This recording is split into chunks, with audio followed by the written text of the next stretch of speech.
What is going on, Jeff fans? Matt O'Leary back with another video. Today we're going to talk about a day one of free agency that was to forget, at least at roughly 8 p.m. I feel like I gave it enough time. 8 p.m.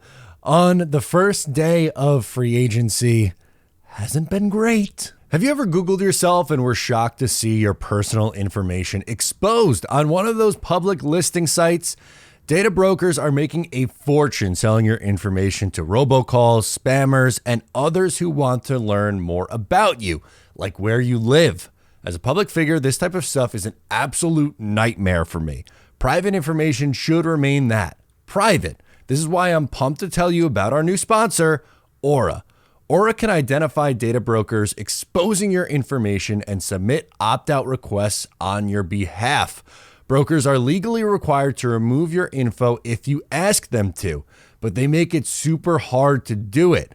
Let Aura handle that for you. You can try Aura for free for 2 weeks using my link, aura.com/Matt O'Leary. Aura also does so much more to protect you and your family from online threats you can't see. It's really easy to set up so you don't have to download several different apps to get things like parental controls, antivirus, VPN, password management, identity theft insurance, and more. You get everything at one affordable price. Let Aura do the hard work of keeping you safe online so you can focus on other tasks with peace of mind. Once again, start your 2-week free trial by using my link and going to aura.com/Matt O'Leary. The link is also in the description for this video, so make sure to check it out. All right, so what a day it's been. A 5-hour live stream. I appreciate y'all hanging out with me. I went on with Connor as well earlier in the evening. Kid's a legend. Make sure to subscribe to his channel as well. The headphone dent is going crazy from today. I think I wore headphones for like 8 hours straight today. And I just now, my hair's going to permanently be like puffy from here, but flat here, and then just flat on the top of my head. It's been a long day. And it hasn't been a very fun one for the New York Jets, at least not yet.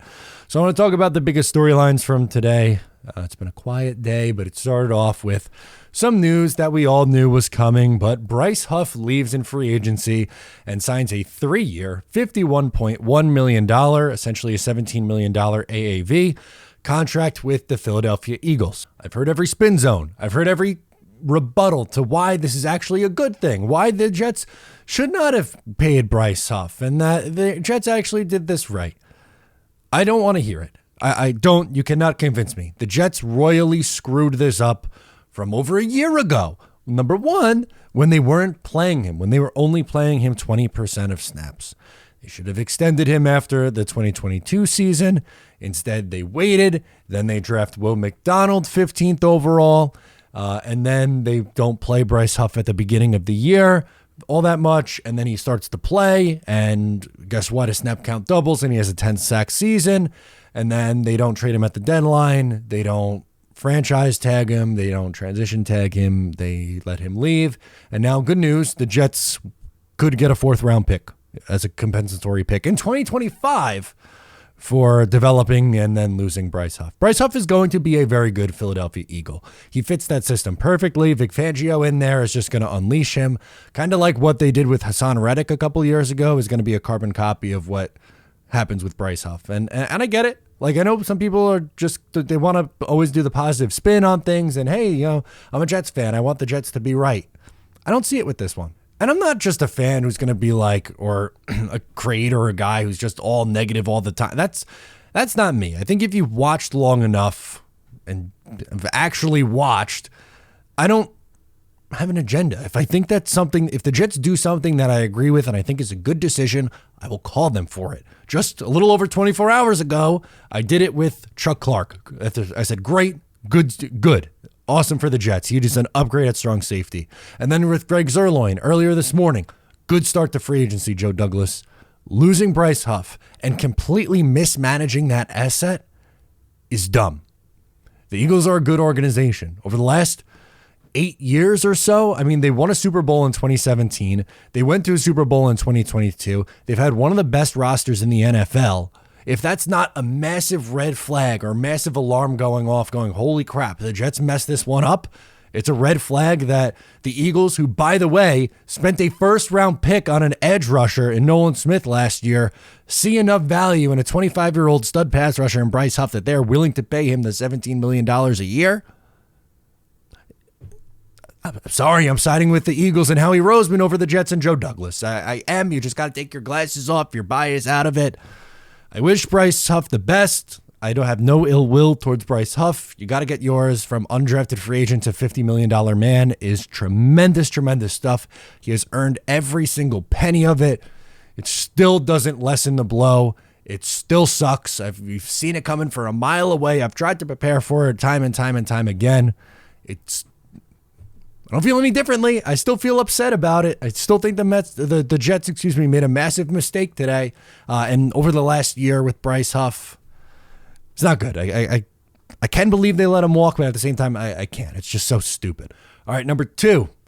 Kirk Benkert links David Bakhtiari, who was officially released, to the New York Jets. Fantastic. Great. 5th time's the charm. Don't worry, though. David Bakhtiari told Kirk Benkert that the knee's finally okay now from the horse's mouth. We got to believe. 5th time. First knee surgery didn't take. Second knee surgery didn't take. Third, fourth, fifth. The 5th one's finally the one that's going to get it to go. And Aaron Rodgers and David Bakhtiari are tweeting back and forth, having a little love fest out there. And, Jet fans are going to be really excited about it. He's going to play 4 games. He's going to be out. And that's it. He's 30. He's going to be 33. And he's had 5 knee surgeries. I don't like that for plan A. They're losing out on options. There's maybe they go with somebody in the draft. I don't know what the plan is on the offensive line, but they've signed 0 offensive linemen, and they're dropping like flies at this point. I'm saying be patient. There's still guys on the market. It's okay. As the day was going on, as it's progressing and getting into the evening hours and the night hours, it's going a little bit slow. There aren't as many good options out there. You're going to have to settle for David Bakhtiari, and maybe if it's a 1-year really inexpensive deal for him to maybe be a backup. Different story, but is Bakhtiari coming here to be a backup? I don't think I buy that. I think he wants to play. And I don't want the Jets to be the team who takes that risk on him. The Jets' offensive line has been nothing but hurt the last 2 years. And they're going to spend money on a left tackle who's played 12 games in the past 2 years? Played 1 game this year, 11 games the year before, and 1 game the year before that. I don't get it. I really don't. And then there's Jet fans who want it. And there's Jet fans asking for David Bakhtiari to be a great fit on this Jets team. He's great when he's healthy. Just completely ignoring the fact that he never freaking plays. Like, that's a major part of this, guys. He has to play. And then that gets us to the last thing with just, free agency in general. Mike Onwenu goes back to the New England Patriots, which was a little bit of a surprise. He was sitting on the market for a while, then bounces off the market, goes back for $19 million a year to New England. Okay. Jermaine Illuminor goes to the Giants for $7 million a year. I like that option at right tackle, but fine. Hunt gets paid $1 billion from the Panthers to be their right guard. He gets 5 years, $100 million. A ton of guards are getting paid. Really, the best guard remaining is Zeitler. Tyron Smith's a name to take a look at. Bakhtiari is going to be a name that's getting looked at, but the options are dwindling. The centers went. Cushenberry got signed. Tyler Biadasz got signed. It's getting late early around here, guys, and I'm willing to say, well, let's put a pin on it. Let's not call it a failure of an offseason on day 1. But that doesn't mean that you could just take your time and say everything's going to be fine. You have to be a little bit more assertive. And I don't know if aggressive is the right word, but show a little bit more urgency, because this is the time. They have to win games now. You have to get this right. I'm worried. I said it before. I tweeted it out earlier today before I did all the streams. I'm worried. I'm a little bit nervous for today. And my nerves were not calmed. I can't say my nerves were calmed. So let me know your thoughts on the day. Sound off in the comments. What do you think of day 1 of free agency? I'm Matt O'Leary, and I'll catch you next time.